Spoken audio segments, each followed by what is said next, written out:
Selamat pagi anak-anak yang terkasih. Bagaimana kabar kalian hari ini? Semoga kalian tetap dalam keadaan sehat dan tetap semangat.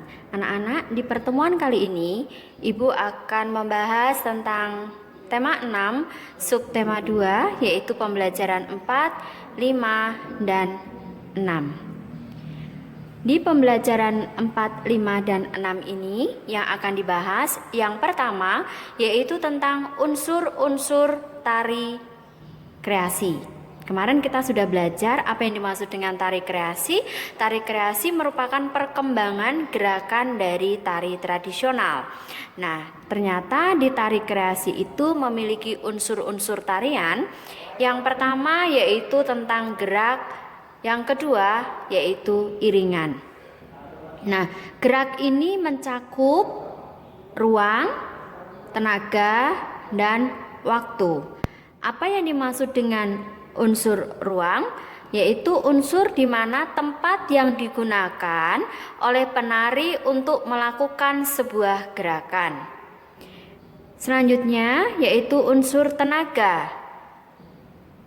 Energi yang dikeluarkan saat menari.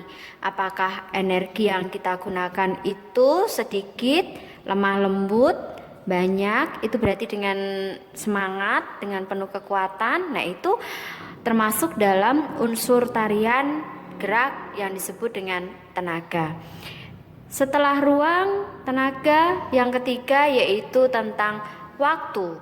Waktu ini merupakan lamanya rangkaian sebuah gerakan. Nah, jadi unsur tarian gerak itu mencakup ruang, tenaga, dan waktu. Unsur yang kedua yaitu berupa iringan. Nah, fungsi dari iringan ini adalah untuk mengiringi gerak sebuah tarian, lalu memberikan gambaran atau ilustrasi, dan juga memberikan suasana, menggambarkan suasana tarian tersebut. Nah, iringan ini sangat penting ya, karena dengan iringan maka tarian itu akan menjadi lebih menarik. Untuk pembahasan selanjutnya yaitu hal yang kita lakukan untuk mendapatkan informasi yang penting dalam sebuah teks. Yang kita bahas teks saat ini adalah teks non-fiksi. Yang kita lakukan untuk mendapatkan informasi yang penting, yang pertama, kita harus membaca secara intensif. Apa yang dimaksud dengan membaca intensif? Yaitu membaca dengan kesungguhan hati atau dengan sungguh-sungguh. Yang kedua, kita akan menentukan gagasan utama di tiap paragraf. Setelah menentukan gagasan utama, kita menentukan kata kuncinya. Kemudian kita akan mencari informasi penting di tiap paragraf tersebut. Nah, ini langkah efektif untuk menentukan gagasan utama. Yang pertama, kita akan menentukan teks apa yang akan kita baca. Kemudian yang kedua, kita mencermati judul teks tersebut. Yang ketiga, membaca teks dengan seksama. Yang keempat, kita menggarisbawahi kalimat utamanya. Kemudian menandai informasi penting. Caranya boleh diberi garis bawah atau ditebelin menggunakan stabilo, pakai spidol, itu juga boleh.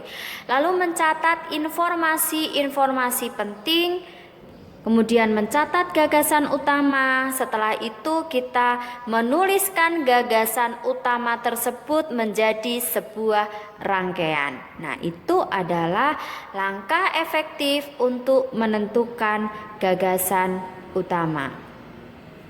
Baik, tadi sudah membahas tentang unsur-unsur tari daerah, kemudian kita membahas tentang langkah-langkah efektif untuk menentukan gagasan utama. Sekarang Ibu lanjutkan pembahasan selanjutnya yaitu contoh pelaksanaan hak. Ya, kemarin sudah dibahas bahwa hak setiap warga negara itu termuat di dalam pembukaan UUD 1945 alinea pertama dan juga pasal 27 sampai pasal 34. Sekarang contoh pelaksanaan haknya.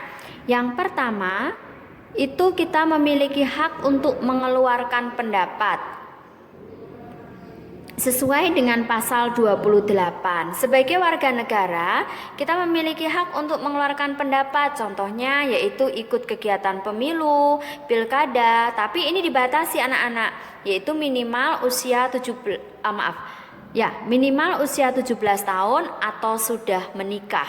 Jadi minimal usianya 17 tahun atau sudah menikah. Ini kalau sebagai warga masyarakat yang sudah dewasa.